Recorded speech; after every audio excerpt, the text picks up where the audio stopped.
Un grand soulagement au Burkina Faso. Après de longues journées de tractation, un civil a pris le pouvoir. La charte de transition qui servira de constitution intérimaire a été signée par l'armée et les civils.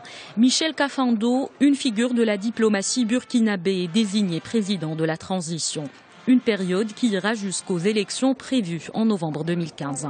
Ce diplomate de 72 ans a été ambassadeur du Burkina auprès des Nations Unies de 1981 en 1982, puis de 1998 à 2011. Il a également occupé le poste de ministre des Affaires étrangères dans plusieurs gouvernements.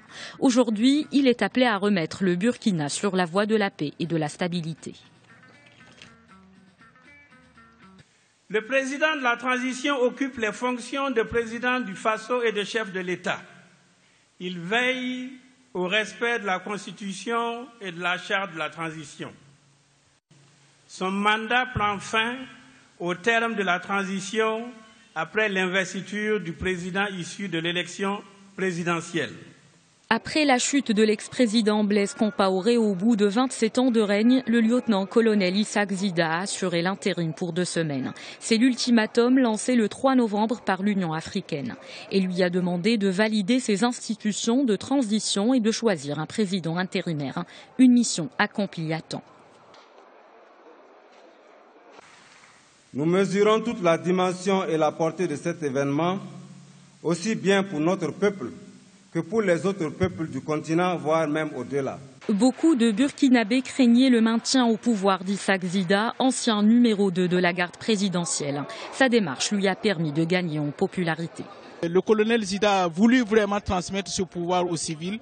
Et nous sommes reconnaissants en tant que jeunesse du Burkina Faso. Parce qu'il a fait un acte citoyen et nous croyons qu'au-delà d'être un militaire, il a prouvé qu'il est un citoyen du Burkina Faso.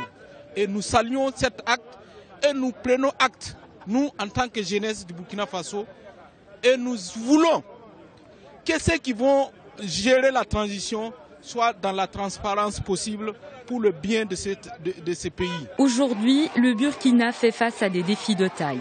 Le peuple réclame plus de démocratie. C'est d'ailleurs le motif qui l'a poussé à descendre dans la rue pour exiger le départ de Blaise Compaoré, l'ex-homme fort du Burkina Faso qui comptait modifier la constitution pour se permettre un 3e mandat.